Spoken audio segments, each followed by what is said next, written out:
Obviously, it helps to be an animal lover when you start working at a shelter. It's not exactly a requirement of the job, but it definitely makes it a little more palatable when you occasionally have to deal with a critter that's more nasty than usual.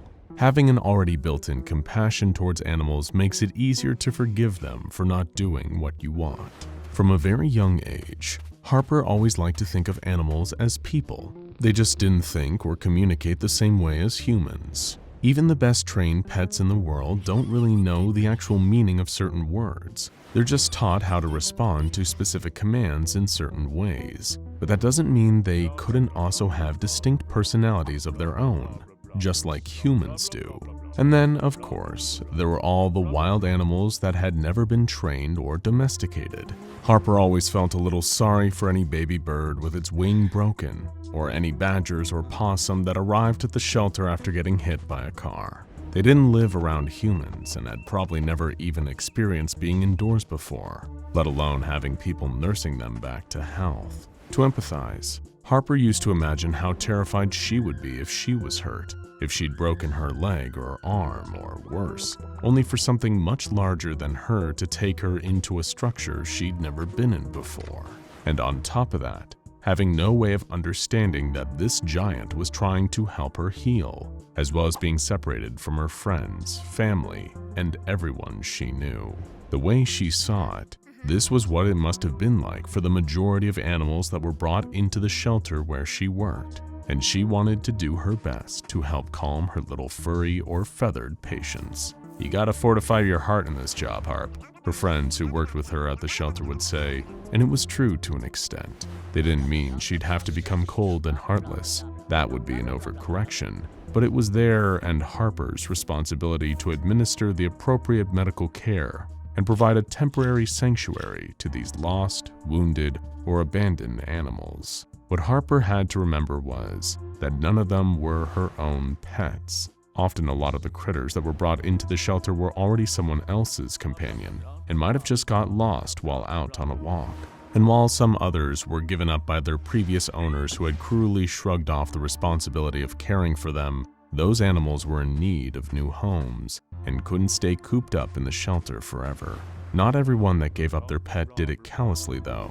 Sometimes they might have found themselves falling on hard times and being unable to financially look after an animal. Others might have owned a pet that had a behavioral problem, like being too aggressive, and even though the person still loved them dearly, they might have just not been able to make it work. In times like that, they'd have no choice but to take their animal to the shelter.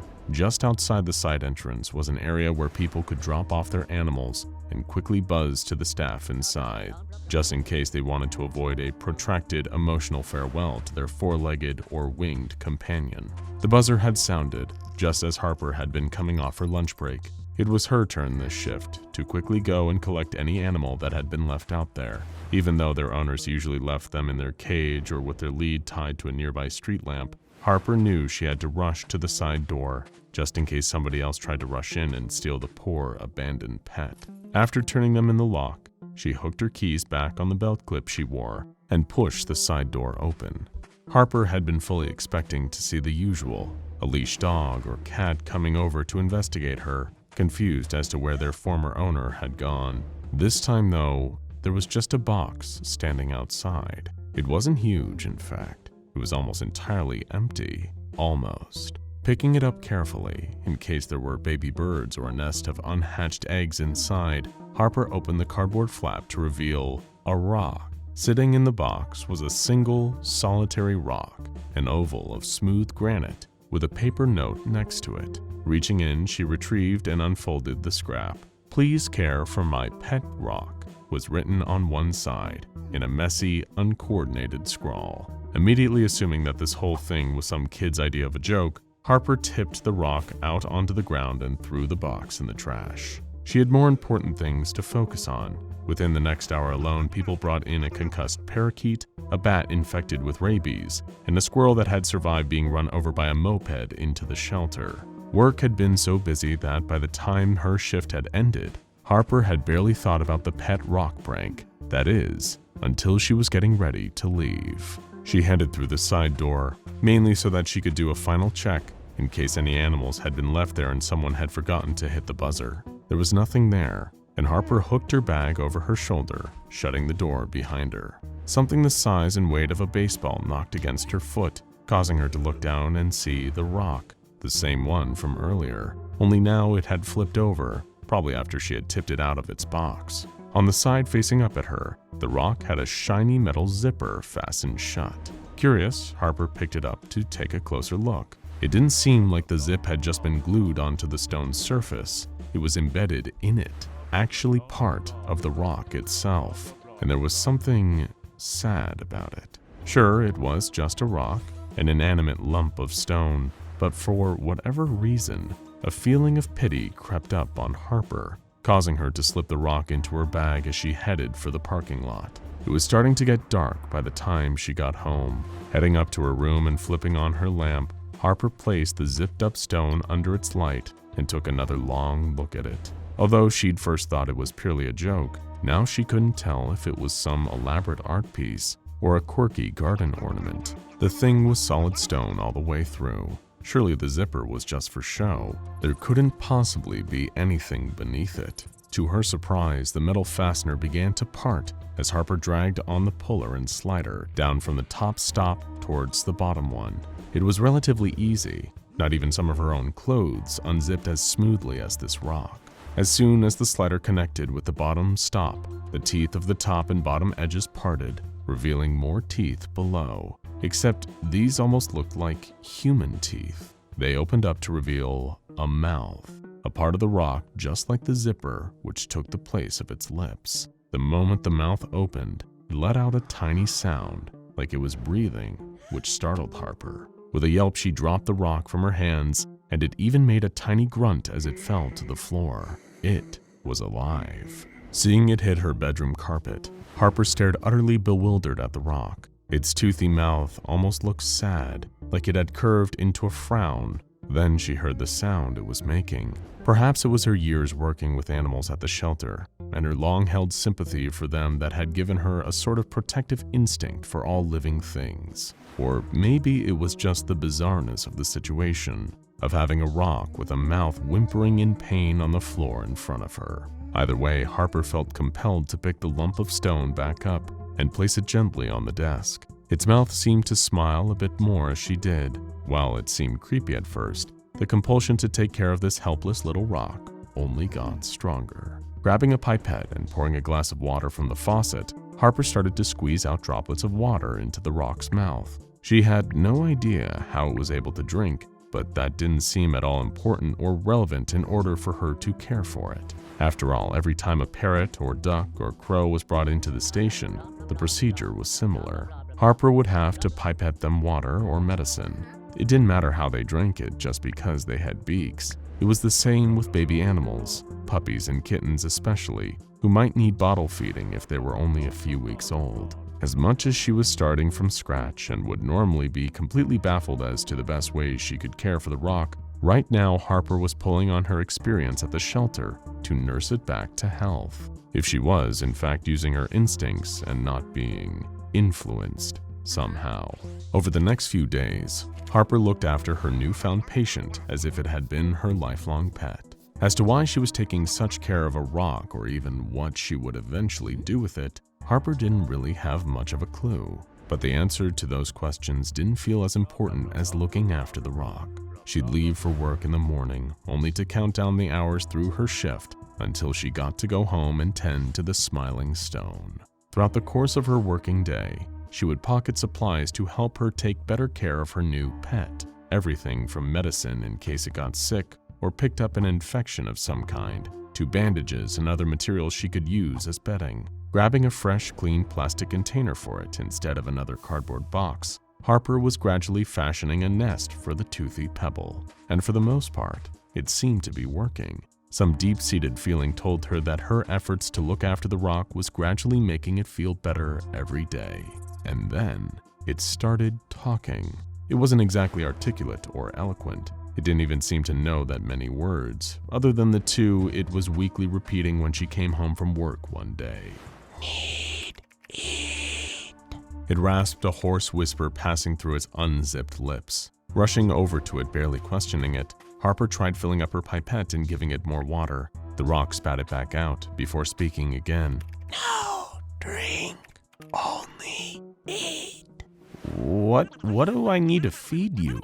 She asked, only again not questioning the absurdity of talking to a rock. Maybe after this point, after getting over the fact it had a mouth, it wasn't much of a shock that the stone also had a voice. Or could her compelling need to care for it make her oblivious to the strangeness of this situation? Of course, this wasn't a situation that many people had also found themselves in. This meant that even a quick cursory internet search for "what do pet rocks eat" didn't yield many useful results. Only a few joke articles and nothing that actually gave Harper an answer she could act on. All the while, her rock was still croaking out the same 2 words, repeating them on a loop, its little voice getting more and more forceful each time. Need, eat, need, eat. Low on options, Harper left some bread crusts in the rock's nest, hoping that would be enough to at least satiate the rock's obvious hunger. It paused, either smelling or sensing that it had been offered something to eat. Feed. It rasped before opening its mouth wide with a tiny expectant "ah." Picking up the crusts one by one, Harper broke little pieces off and fed each bit to her rock. She sighed as a sense of overwhelming relief came flooding over her, glad that she'd found a way to feed the mouthy little mineral. If only it had worked for longer. Only a few hours later, Harper was met with more scraping demands from her pet rock, the insistent sound waking her up in the middle of the night. But this time, as she offered it more bread scraps, it refused to eat them. It was still the early hours of the morning by the time that Harper had gotten through offering the rock every different type of food in her kitchen, eventually giving up through sheer exhaustion. She folded her pillow over her ears, trying to drown out the constant cries of Need, eat. But it didn't do enough to allow her to get to sleep. At any rate, the feeling that she had to care for this talking rock was keeping her awake as much as the noise. Staring across the room, purposely facing away from her pet rock, Harper's eyes fell over her work uniform. The logo of the animal shelter stitched on it was just about visible as the gentle glow of street lamps bled through the curtains. And seeing it along with her keys clipped onto her belt that lay on the floor gave her an idea that might work. Desperation and the need to sleep getting the better of her, Harper climbed in the car, having put a jacket and jeans over her pajamas. The streets were all empty at this hour, almost pitch dark and deathly silent, but it made driving from her home to her workplace a lot faster than usual. All the while, the rock's voice was getting more and more demanding from its container that she had strapped to the front passenger seat. Sneaking up to the side door, Harper turned her key in the lock, pulled it open, and slipped indoors. The moment they heard the sound of the door shutting, a number of the dogs that had been resting securely in their cages woke up and started barking, the noise loudly echoing around the shelter. Even though it drowned out the rock's tiny voice, it felt as if its words were still ringing in Harper's ears, compelling her to go through with something she really didn't want to. And yet it felt like one of the only other options she had left. She decided it would have to be the squirrel. Rationalizing the choice in her head,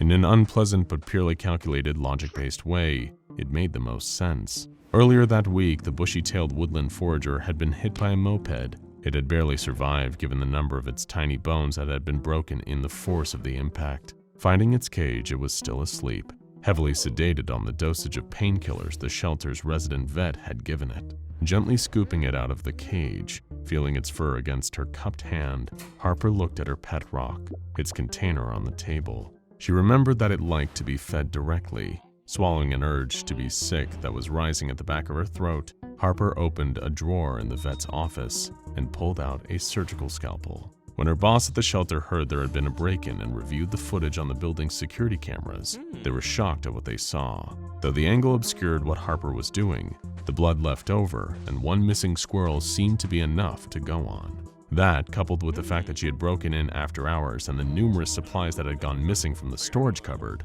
led to Harper being dismissed. She was fired from her job at the animal shelter, forced to hand over her keys and uniform. While any other day this would have devastated her, the events seemed to wash over Harper pretty quickly. She was more relieved, no, pleased with herself, that the rock had stopped begging her to be fed. Her plan had worked for now. It took about a week for her pet rock to start demanding food again. This time, just the sound of its voice made Harper frantic. Any ordinary human food she offered wasn't enough. It didn't want that. She already knew exactly what it wanted. The only thing she'd fed it that had sustained it. The big problem was that now she didn't have her keys. It would be near impossible for her to get into the shelter again. Yet still, the forceful command to be fed kept up, day and night, hour after hour, until Harper considered the only thing she had left to give her pet rock. Lifting it out of the warm nest she kept it in, her fingers were gripping the smooth stone tightly. Her arm was tense. In fact, both were. One of her muscles strained while she held the rock, the other in anticipation. Hovering it above her opposite arm, Harper could feel the tiny breaths of her pet against her skin, almost like it was so excited to eat again that it was panting with expectancy. She put it back down on her desk, quickly running into the bathroom. It wasn't that she had changed her mind. She couldn't. All she knew was that she had to feed her pet rock. Harper just needed to grab a cloth to put it in her mouth, clamping her jaws down on it to muffle her scream as she let the rock's teeth sink into her flesh, blood trickling down her arm. Nobody saw much of Harper afterwards. Her friends from the shelter would continuously call her cell phone, only to get no reply. She barely paid any attention to the ringing, eventually just letting her phone batteries die and not even bothering to charge it back up. It wasn't important. To her, the only thing that mattered was caring for her pet rock. In Harper's head, it needed to be kept safe and fed, and it was her job to look after it to the best of her ability. She had enough leftover medical supplies that she'd lifted from the shelter: bandages, antiseptic spray, rubbing alcohol, tranquilizers to treat her wounds. After a while, it almost stopped hurting, knowing that she was helping keep her pet rock fed. Being so emotionally attached to it made all of the pain more bearable. Even when she woke up one morning to find that her rock had rolled off her desk onto her bed, it hardly fazed her. Nor did seeing that it had gradually eaten her leg during the night, gnawing through tendons and bone as she slept, leaving her sheets still slick with blood when she awoke. Despite having lost most of her capacity for rational thought, Harper decided it would be best to plan ahead for when she was gone. She knew, through some twisted form of logic, that she wasn't going to last forever. There was only so much of her she'd be able to feed her pet rock for so long. Harper held a pen in her hand as best she could with all the fingers she was now missing. She scrawled out a note to whoever found what was left of her in messy, uncoordinated handwriting. "Please care for my pet rock." If keeping an SCP as a pet is an idea that appeals to you, but you want one that doesn't come with the added danger of eating you alive, then why not go and check out SCP-529 Josie the Half Cat? Or if you really aren't a cat person or a half-cat person, but still want to adopt your own anomaly, then we might just have the perfect list of candidates in Top 14 Friendliest SCPs.